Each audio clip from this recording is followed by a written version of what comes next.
যখন আল্লাহ আপনাকে বড় করে তুলতে চান, তখন কখনো কখনো আপনার পথটা কঠিন করে দেন। আপনাকে একা থাকতে হতে পারে, অস্বস্তির মধ্য দিয়ে যেতে হতে পারে, ক্লান্ত হতে পারেন, কষ্ট পেতে পারেন, উদ্বিগ্নও হতে পারেন।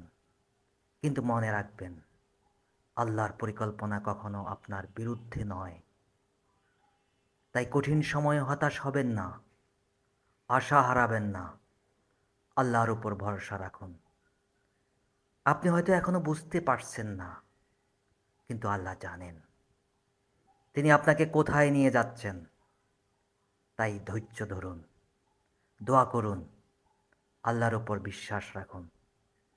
হয়তো এই কঠিন সময়টাই আপনার জীবনের সবচেয়ে সুন্দর অধ্যায়ের শুরু।